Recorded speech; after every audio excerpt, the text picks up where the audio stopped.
Spotlight நேயர்களுக்கு வணக்கம். இன்னும் எலெக்ஷனுக்கு 5-6 நாட்களே இருக்குது என்ன. ஆனால் 5-6 நாட்கள் கூட இல்லைங்க, 20, 23 இன்னும் 3 நாட்கள் தான் இருக்குது இல்லையா. ஆனால் அதுக்கு முன்னாடி நம்ம வேறு நிறுத்தணும் 21ஓட, ஓகேங்களா. ஸோ 20 இரவோடு நம்ம நிறுத்தினோம் இல்லைங்களா. இது ஒரு வீடியோ, இன்னொரு வீடியோவும் பேசுவோம் கண்டிப்பாக. நான் விஜய்க்கு வாக்களிக்காதீங்கன்னு திரும்ப சொல்கிறதுக்கு காரணம் வேறு ஒன்றுமே இல்லை. இப்போ பாருங்கள், ஒரு கூத்து. ஒரு 5-6 நாட்களுக்கு முன்னாடி தந்தி டிவியில் வந்தப்போ நானே நம்பலை. ஆனால் இப்போ டிஸ்கஷனில் இறங்கிட்டதா தகவல்.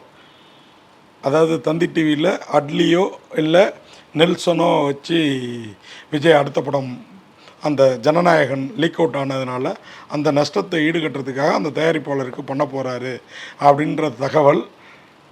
பொய்யான தகவல்லாம் கீழே விஜய் விசிலடிச்சான் குஞ்சுகள் போட்டிருந்தாங்க. நானும் பொய்யாக தான் இருக்கும் அப்படின்னு நினச்சேன். ஆனால் உண்மை அப்படிங்கிறதுக்கு சான்றாக இன்றைக்கி கோடம்பாக்கத்தில் அந்த படத்துக்கு டிஸ்கஷனே ஸ்டார்ட் ஆகிடுச்சு அந்த தயாரிப்பாளர் தரப்பில் அப்படின்ற விஷயம் கேள்விப்பட்டு நான் உண்மையாகவே என்ன கேரக்டர் இப்போ அந்த மனிதன் அப்படின்னு யோசிக்க ஆரம்பிச்சிட்டேன். நஷ்டம் அதெல்லாம் ஓகே, உண்மையாகவே உன்னை முதல்வராக்கணும்னு தொண்டர்கள்லாம் பாடுபட்டுருக்காங்க.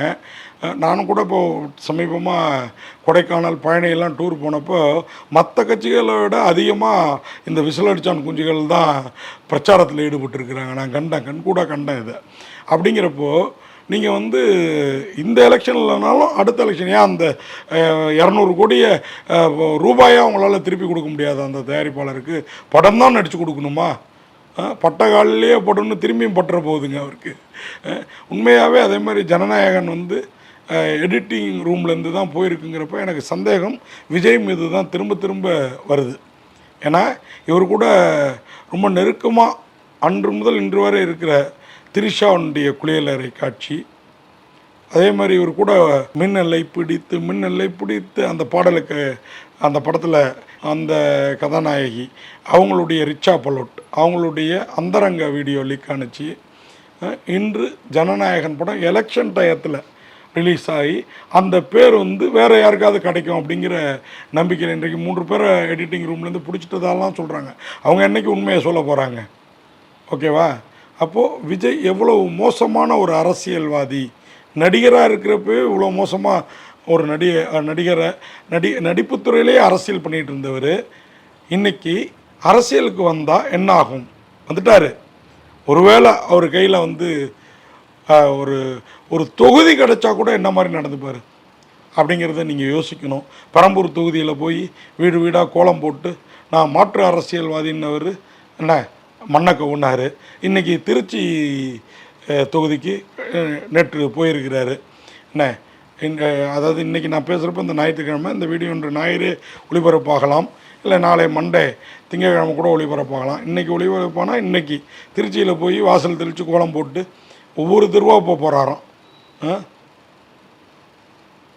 தகுந்த பாதுகாப்போட, அதாவது விஜய்க்கான பாதுகாப்பை சொல்ல, அது எப்போதும் தகுந்த பாதுகாப்பு தான். அதான் எட்டி உதைக்கிறாங்களே, அதையும் தாண்டி கூடுற மக்களை உதைக்காமல் என்ன அவங்கள உயிரை எடுக்க விடாமல் போயிட்டு வாங்க.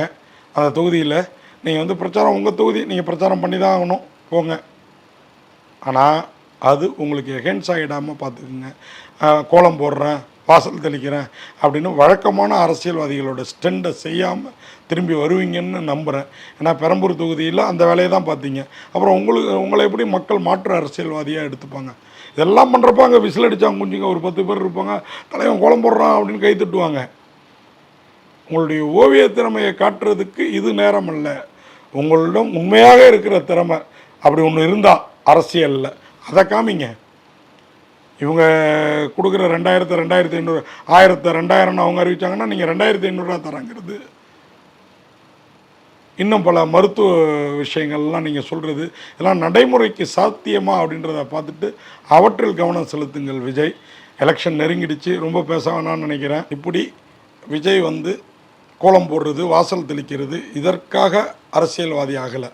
நான் மாற்றத்தை கொண்டு வருவேன் அப்படின்னு சொல்லி வாக்கு சேகரிக்கிறேன். நீங்கள் மாற்றத்தை வாக்கு சேகரிப்பிலையும் செய்யுங்கள் அப்படிங்கிறத சொல்லி விடைபெறுறேன்.